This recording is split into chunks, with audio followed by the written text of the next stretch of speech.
ሰላም ለሁላችን ይሁን። ዛሬ አንድ ትልቅ ነገር በቤተክርስቲያን ውስጥ በጣም በተደጋጋሚ የምናስተውላቸው ነገሮች በግል ህይወታችን ውስጥ አንዳንድ ሰዎች ጋር ባለው ኮሚኒኬሽን ብዙ ጊዜ ሰዎች የሚሰቃዩበት በተደጋጋሚ ጥያቄ የሚፈጠር የመዳናቸውን ነገር እንዳውም እስኪጠራጠሩ ድረስ የሚያደርግ አንድ እውነታን ዛሬ ላካፍላችሁ። ይህ ምንድነው ካልን ስለ ንስያ ወይም ይሄ ፍሬ አልባ ንስያ ብዙ ጊዜ በህይወታቸው ንስያ ይገባሉ፣ በተደጋጋሚ ይወድቃሉ፣ ተመልሶ ንስያ ይገባሉ። እንደዚህ አይነት ሰርክሎስ በተለይ ወጣቶች አካባቢ ያለው እውነታ በዘመናችን ላይ እንደዚህ አይነት ነገር ነው። ፍሬ አልባ ንስያዎች ምን አይነት እንደሆኑና እውነተኛ ንስያ ምን እንደሚመስል ዛሬ ጥቂት ነገር ላካፍላችሁ ይፈልጋሉ። ይሄ ችግር ብዙዎች ጋር ያለው በተለይ ወጣቶች ጋር ብቻ ሳይሆን ብዙዎች ጋር ያለው ብዙዎችን ህይወት የሚነካ ነገር ሊሆን ይችላል ብዬ ተስፋ አደርጋለሁ። ምክንያቱም ብዙ ጊዜ በቤተ ክርስቲያን ውስጥ የማየው ነገር ስለሆነ በቤተ ክርስቲያን ውስጥ የሚታይ ከብዙዎቻችን ያልተደበቀ ነገር ስለሆነ ዛሬ ይገባሉ፣ ነገም ተመልሶ ያንኑ ኃጢአት ያደርጋሉ። ምንድነው መንስኤው? ምንድነው ምክንያቱ ካልን ጥቂት ነጥቦችን በዚህ ጉዳይ ላይ እናነሳለን። ምንድነው እውነተኛ ያልሆነ ፍሬ አልባ ንስያ ብለን የምንለው በዝርዝር ትንሽ እንመለከታለን። አንደኛው እውነተኛ ያልሆነ ንስያ ምንድነው? ስሜት ላይ ከስሜት የመነጨ ወይም ስሜት ላይ ብቻ የሚቀር ንስያ ወይም ሜቢ እንደዚህ አይነት ሰዎች ሊያለቅሱ ይችላሉ፣ ብዙ ሊያነቡ ይችላሉ፣ ስለ ኃጢአቶቻቸው ብዙ ሊያዝኑ ይችላሉ። ነገር ግን እውነተኛ ለውጥን በማያመጣ መንገድ ያንን ያደርጋሉ። ይህንን ከይሁዳ ህይወት ልንማር እንችላለን። ይሁዳ ኢየሱስን በመሸጡ አዝኗል፣ መጽሐፍ ቅዱስ ተጸጽቷል ይላል። ለምን ይህንን ቅዱስ የሆነ ምንም ስህተት አልባ የሆነውን ሰው ሸጥኩ ብሎ ብዙ ሲያዘን እንመለከታለን። ይህንን ማቴዎስ ወንጌል ምዕራፍ 27 ላይ የምንመለከተው ይሆናል።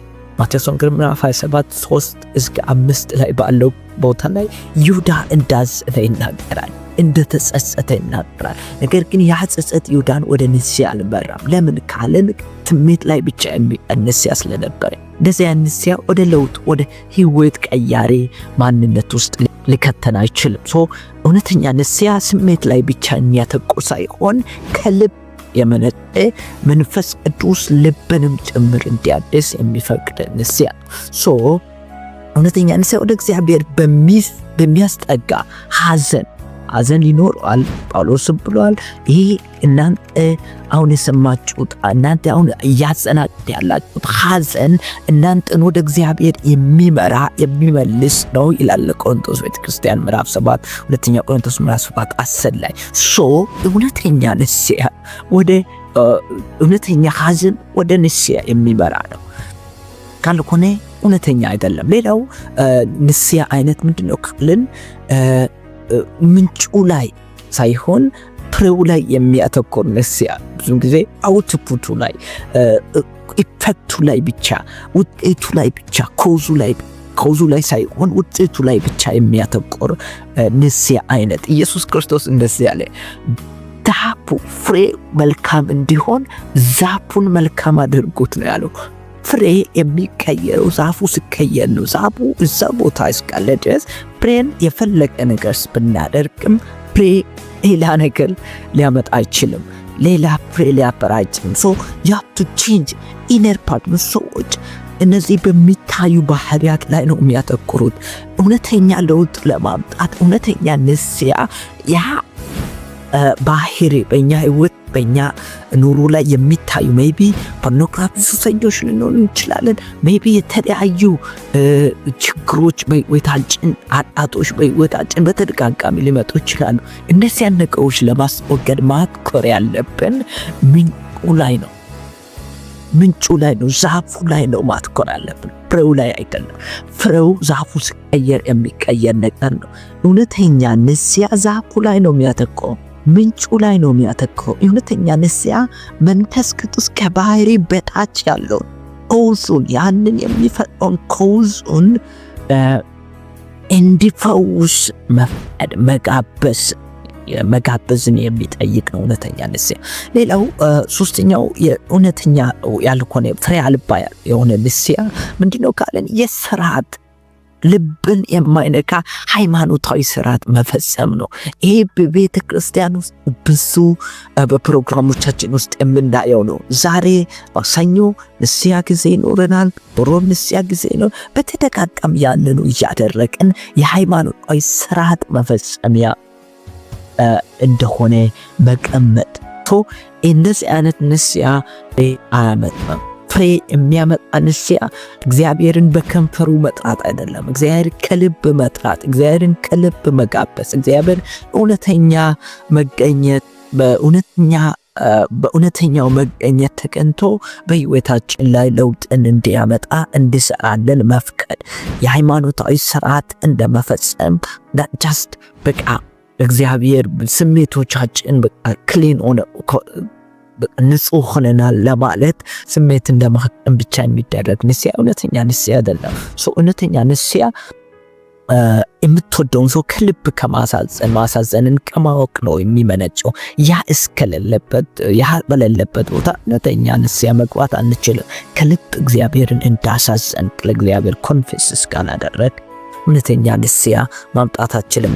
እውነተኛ ንስሐ በልማድ የሚደረግ ሃይማኖታዊ ስርዓት አይደለም። ለውጥን የሚያመጣ ከልብ እግዚአብሔርን የሚጠይቅ የንስሐ አይነት ነው። ሌላው እና አራተኛው ምንድነው? ከፍርሃት የመነጨ ፍቅር የጎደለው መታዘዝ ነው። እውነተኛ ያልሆነ ንስሐ ብዙን ጊዜ ይሄ በጣም አስፈላጊ ነው። እግዚአብሔርን መፍራት አለብን። መፍራት አለብን። you have to fear God። የእግዚአብሔርን መፍራት የጥበብ ሁሉ መጀመሪያ ነው ይላል መጽሐፍ ቅዱስ። መፍራት አለብን እግዚአብሔርን ስለሚቀጣ ብቻ እግዚአብሔር ቅጣት ስለሚያመጣ ብቻ ንስሐ የምንገባ ከሆነ ፍቅር ያላነሳሳው ንስሐ እውነተኛ ለውጥን በሕይወታችን ሊያመጣ አይችልም። ብዙ ጊዜ የምናየው ይሄንን ነው። ብዙ ሰዎች ቅጣትን ስለሚፈሩ ሲኦልን ስለሚፈሩ ነው እግዚአብሔርን የሚከተሉ ነው። እግዚአብሔርን ከፍቅር የመነጨ እግዚአብሔርን ከመውደድ የመነጨ ንስሐ እውነተኛ ለውጥን በሕይወታችን የሚያመጣ ነው። ኦፍኮርስ እግዚአብሔርን መፍራት አለብን። እግዚአብሔርን የሚቀጣ አምላክ ነው። የማይታዘዙትን የሚበቀል የሚቀጣ እግዚአብሔር እንደዛ አይነት የሚቆጣ አምላክ ነው። እሱን ማወቅና በዛ ባህርም ልክ እግዚአብሔርን ማምለክ አለብን። ነገር ግን ያ ብቻ እኛን ሞቲቬት የሚያደርግ ከሆነ ፍቅር እኛን ሞቲቬት የሚያደርግ ከሆነ እውነተኛ ንስሐ ሊሆን አይችልም። እውነተኛ ንስሐ ከፍቅር የሚመነጭ ነው። እግዚአብሔርን ከቅድስናው ከባህሪው የተነሳ ሰረንደር ራሳችን አስከስተን በተሰበረ ልብ የምንጠይቅበት እውነት ነው ንስሐ።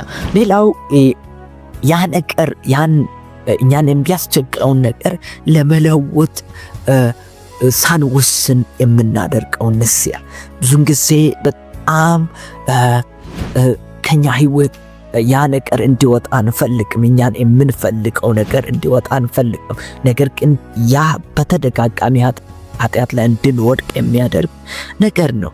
ኢየሱስ ክርስቶስ መጽሐፍ ቅዱስ በብሉይ ኪዳን ምሳሌ ምዕራፍ 28 ከቁጥር 13 አካባቢ ላይ እንደዚህ ይላል፣ ኃጢአትን የምናዝዛትና የሚተዋት ምሕረትን ያገኛል ይላል። ሰው የሚተዋት የሚለው ቬሪ ኢምፖርታንት ወርድ። የሚተዋት መተው መቻል አለብን። ለመተው መወሰን መቻል አለብን። ለመተው የማይወስኑት እውነተኛ ንስሐን እውነተኛ ይቅርታን ሊያገኙ ከእግዚአብሔር አይችልም።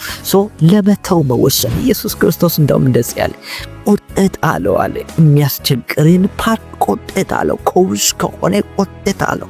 ያንን ለመቁረጥ መወሰን ካልቻልክ ሜቢ ፖርኖግራፊ ሱሰኛ ከሆንክ አንዳንድ ወደ ፖርኖግራፊ የሚጋብዙትን ሶሻል ሚዲያ ሊሆን ይችላል፣ የተለያዩ አፕሊኬሽኖች ሊሆኑ ይችላሉ።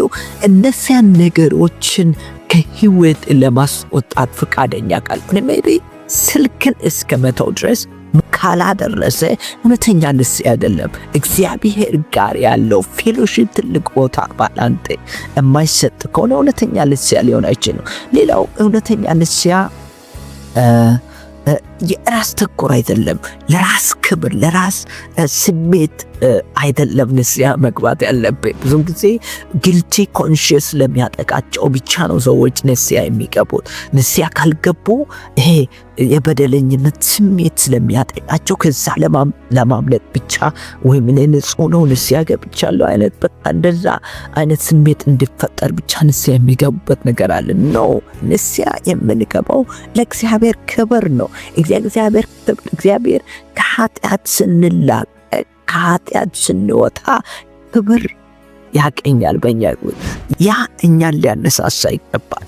ያ ነገር ነው የእግዚአብሔር ክብር ነው ማነሳሳት ያለበት። የራሳችን ስሜት የራሳችን ነገር አይደለም እኛን ወደ ንስያ መሆን ሊጋብዘን የሚገባው። እውነተኛ ንስያ ለእግዚአብሔር ክብርን ከማምጣት ለእግዚአብሔር ክብር ለመኖር ከመወሰን የሚመነጭ ነው ንስያ። ሌላው እምነት አልባ ንስያ። እምነት የለም። አብዛኛው ሰዎች እምነት በእግዚአብሔር ሳይታመኑ በእግዚአብሔር ፊት ንስያ ይገባሉ። እግዚአብሔር እንደሚያነጻ እንደሚቀድሳቸው እንደሚለውጣቸው ሳያምኑ እንዲሁ ልማት ስለሆነ ቅድም እንዳልነው ልማት ስለሆነ የሚገቡታሉ። እምነት የሌለበት ንስያ እውነተኛ ንስያ አይደለም፣ ለውጥ የሚያመጣ አይደለም። እምነት በምን ላይ የተመሰረተ ነው? በልጁ በኢየሱስ ክርስቶስ ደም ላይ። በልጁ በኢየሱስ ክርስቶስ ደም ላይ የተመሰረተ ንስያ እውነተኛ ለውጥን የሚያመጣ በሕይወታችን ታድሶ የሚፈጠር በሕይወታችን ለውጥን የሚያመጣ ንስያ ነው። የልጁ የኢየሱስ ክርስቶስ ደም ከኃጢአት ሁሉ is very important። ከኃጢአት ሁሉ የትኛውም ችግር የትኛውም ኃጢአት በልጁ በኢየሱስ ክርስቶስ ደም ፊት መቀመጥ መቆም አይችልም። ያንን ማመን አለብን። የልጁ የኢየሱስ ክርስቶስ ደም ከኃጢአት ሁሉ ያነጻው ከእምነት የመነጨ እግዚአብሔር ይቅር እንደሚያድስ እንደሚለውጥ ካላመንክ እውነተኛ ንስያ ማድረግ አትችልም። እንግዲህ ወዳጆቼ ከነዚህ ከፍሬ አልባ ንስያዎች አንዱ በሕይወታችን ከታየ ራሳችንን መፈተሽ መፈለግ አለብን። እውነተኛ ንስያ ወደ እግዚአብሔር የሚያቀርበው ንስያ በእግዚአብሔር ፊት መግባት አለብን። ይህ ቪዲዮ እንደሚጠቅማችሁ ሕይወትን እንደሚለውጣችሁ ተስፋ አደርጋለሁ። ጌታ ከእናንተ ጋር ይሁን። እግዚአብሔር የትኛው የምታገሉባቸውን ነገሮች ከሕይወታችሁ ይንቀልላችሁ። በጌታ በኢየሱስ ስም አሜን።